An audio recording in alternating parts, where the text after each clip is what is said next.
ایک صحابی حضرت سعید بن عامر ہیں، حضرت عمر فاروق رضی اللہ تعالیٰ عنہ نے حضرت سعید بن عامر رضی اللہ تعالیٰ عنہ کو گورنر بنانا چاہتا حمص کا. انہوں نے کہا میں نہیں بنتا.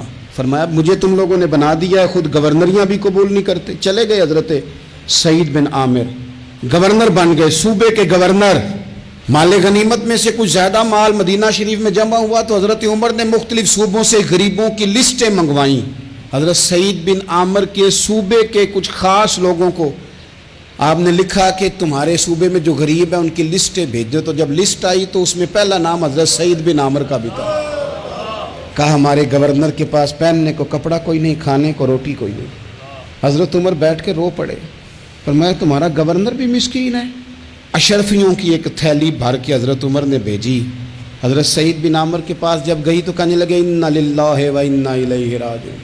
آپ کی اہلیہ کہنے لگی خیریت ہے، کہیں امیر المومنین حضرت عمر کا وصال تو نہیں ہو گیا؟ فرمانے لگے نہیں. تو فرمانے لگی کوئی آفت تو نہیں آ گئی؟ کہا نہیں. انا للہ کیوں پڑھا؟ ولی مانس دیکھنا میرے پاس دنیا آ گئی ہے، میں نے تو جان چھڑائی تھی اس سے، کہ میرے پیچھے بھاگتی ہے. حضرت سعید بن عامر نے سارا مال وہیں اللہ کے حضور خیرات کر دیا. حضرت عمر ایک دفعہ دورے پہ آئے ان کے صوبے میں تو سب لوگوں کو جامع مسجد میں بلایا، حضرت سعید بن عامر کو بھی بلایا.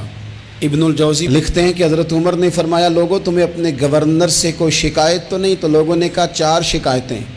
ایک تو ہمارے گورنر صاحب جب شروع میں آئے تھے تو فجر کی نماز کے بعد ہی آ کے لوگوں کے بیچ بیٹھ جاتے تھے.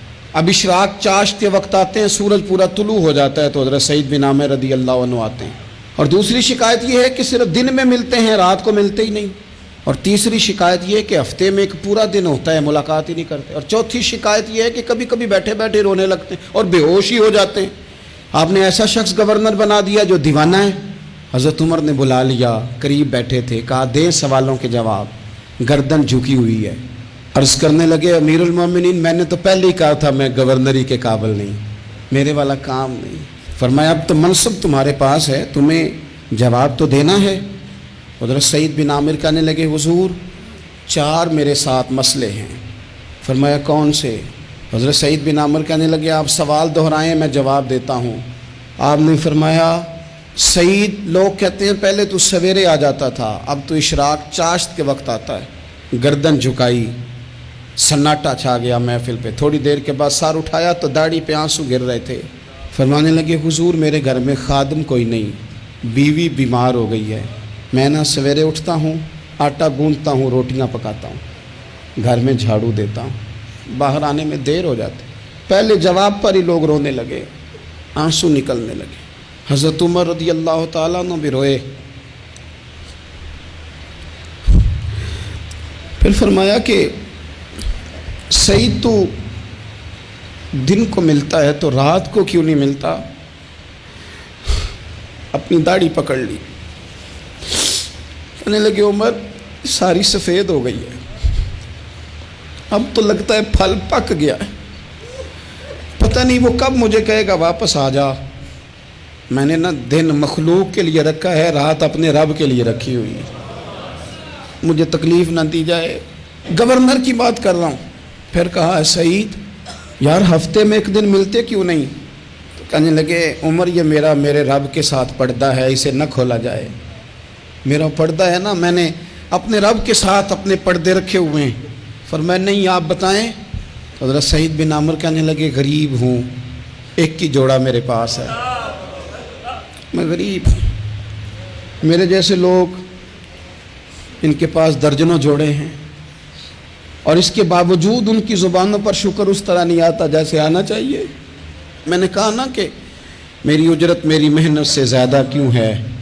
میرے محسن تیرے احسان سے ڈر لگتا ہے. حضرت سعید بن عامر کہنے لگے ایک جوڑا ہے، ہفتے میں 1 دن دھو کے خشک ہونے کو ڈال لیتا ہوں، پھر بیوی کے کپڑے پہن کے بیٹھا رہتا ہوں.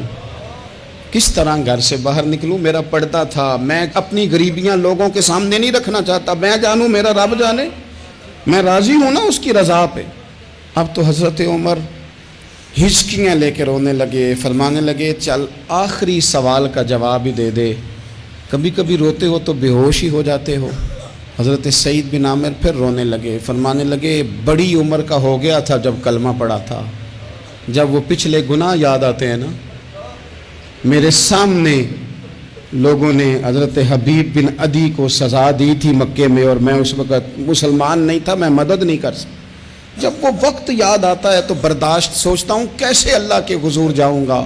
دوستو دعا کرنا، یہ وطن جو داتا صاحب کا ہے، جو بابا فرید کا ہے، جو غریبوں کا ہے، کمزوروں کا ہے، مزدوروں کا ہے، اللہ اس ملک کو بھی کوئی ایسا شخص عطا فرما دے